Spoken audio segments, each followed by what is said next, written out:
Hello दोस्तों, राधे राधे, जय श्री कृष्णा, हर हर महादेव। एक बार भगवान विष्णु जी शेष नाग पर बैठे बैठे बोर हो गए और उन्होंने धरती पर घूमने का विचार मन में किया।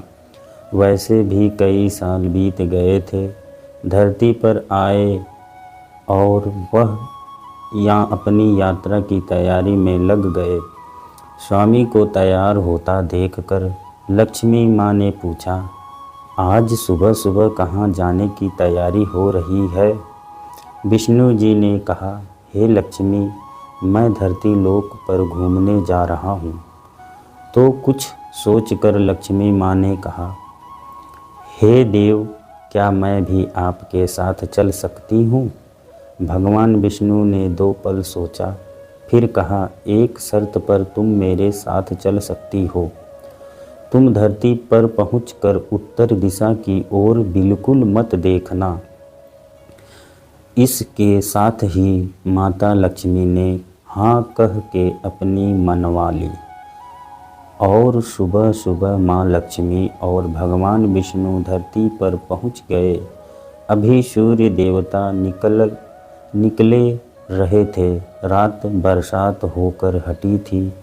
चारों ओर हरियाली ही हरियाली थी। उस समय चारों ओर बहुत शांति थी और धरती बहुत ही सुंदर दिख रही थी और माँ लक्ष्मी मंत्रमुग्ध होकर धरती को देख रही थी और भूल गई कि पति को क्या वचन देकर आई हैं और चारों ओर देखती हुई कब उत्तर दिशा की ओर देखने लगी, पता ही नहीं चला।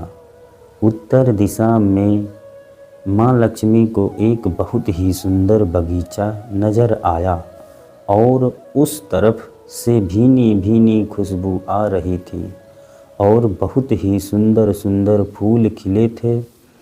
यह एक फूलों का खेत था और माँ लक्ष्मी बिना सोचे समझे उस खेत में गई और एक सुंदर सा फूल तोड़ लाई। लेकिन यह क्या, जब माँ लक्ष्मी भगवान विष्णु के पास वापस आई तो भगवान विष्णु की आँखों में आंसू थे और भगवान विष्णु ने माँ लक्ष्मी को कहा कि कभी भी किसी से बिना पूछे उसका कुछ भी नहीं लेना चाहिए और साथ ही अपना वचन भी याद दिलाया। माँ लक्ष्मी को अपनी भूल का पता चला तो उन्होंने भगवान विष्णु से इस भूल की माफ़ी मांगी। तो भगवान विष्णु ने कहा कि जो तुमने भूल की है उसकी सज़ा तो तुम्हें ज़रूर मिलेगी। जिस माली के खेत से तुम यह नए बिना पूछे फूल तोड़ा है, यह एक प्रकार की चोरी है। इसलिए अब तुम 3 साल तक माली के घर नौकर बनकर रहो। उसके बाद मैं तुम्हें वैकुंठ में वापस बुलाऊंगा। माँ लक्ष्मी ने चुपचाप सिर झुकाकर हाँ कह दी। आजकल की लक्ष्मी थोड़ी न थी और माँ लक्ष्मी एक गरीब औरत का रूप धारण करके उस खेत के मालिक के घर गई। घर क्या एक झोपड़ा था और मालिक का नाम माधव था। माधव की बीवी 2 बेटे और 3 बेटियां थीं। सभी उस छोटे से खेत में काम करके किसी तरह से गुजारा करते थे। माँ लक्ष्मी जब एक साधारण और गरीब औरत बनकर जब माधव के झोपड़े पर गई तो माधव ने पूछा, बहन तुम कौन हो और इस समय तुम्हें क्या चाहिए?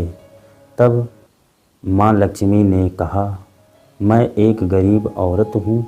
मेरे देखभाल करने वाला कोई नहीं। मैंने कई दिनों से खाना भी नहीं खाया। मुझे कोई भी काम दे दो, साथ में मैं तुम्हारे घर का काम भी कर दूंगी। बस मुझे अपने घर में एक कोने में आसरा दे दो। माधव बहुत ही अच्छे दिल का मालिक था। उसे दया आ गई, लेकिन उसने कहा, बहन मैं तो बहुत ही गरीब हूँ। मेरी कमाई से मेरे घर का खर्चा मुश्किल से चलता है, लेकिन अगर मेरी 3 की जगह 4 बेटियाँ होती तो भी मैंने गुजारा करना था। अगर तुम मेरी बेटी बनकर जैसा रूखा सूखा हम खाते हैं उसमें खुश रह सकती हो तो बेटी अंदर आ जाओ।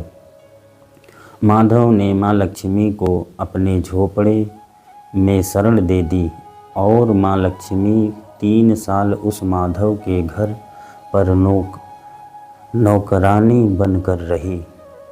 जिस दिन माँ लक्ष्मी माधव के घर आई थी, उस दिन से दूसरे दिन ही माधव को इतनी आमदनी हुई फूलों से कि शाम को एक गाय खरीद ली। फिर धीरे धीरे माधव ने काफ़ी ज़मीन खरीद ली और सब से अच्छे अच्छे भी कपड़े बनवा लिए और फिर एक बड़ा पक्का घर भी बनवा लिया। बेटियों और बीबी के लिए गहने भी बनवा लिए और अब मकान भी बहुत बड़ा बनवा लिया था। माधव हमेशा सोचता था कि मुझे यह सब इस महिला के आने के बाद मिला है। इस बेटी के रूप में मेरी किस्मत आ गई है मेरी। और अब 2-3 साल बीत गए थे, लेकिन माँ लक्ष्मी अब भी घर में और खेत में काम करती थी। एक दिन माधव जब अपने खेत से काम खत्म करके घर आया तो उसने अपने घर के सामने द्वार पर एक देवी स्वरूप गहनों से लदी एक औरत को देखा। ध्यान से देखकर पहचान गया, अरे यह तो मेरी मुँह बोली छोटी बेटी यानी वही औरत है। और पहचान गया कि यह तो माँ लक्ष्मी है। अब तक माधव का पूरा परिवार बाहर आ गया था और सब हैरान होकर माँ लक्ष्मी को देख रहे थे। माधव बोला, हे माँ, हमें माफ़ कर, हमने तेरे से अनजाने में ही घर और खेत में काम करवाया है। माँ, यह कैसा अपराध हो गया। मैं माँ हम सब को माफ़ कर दे। अब माँ लक्ष्मी मुस्कुराई और बोली, माधव तुम बहुत ही अच्छे और दयालु व्यक्ति हो। तुमने मुझे अपनी बेटी की तरह से रखा, अपने परिवार के सदस्य की तरह से। इसके बदले मैं तुम्हें वरदान देती हूँ कि तुम्हारे पास कभी भी खुशियों की और धन की कमी नहीं रहेगी। तुम्हें सारे सुख मिलेंगे जिसके तुम हकदार हो। और फिर माँ अपने स्वामी के दोबारा भेजे रथ में बैठकर बैकुंठ चली गई। कथा यहाँ समाप्त होती है। जय विष्णु भगवान।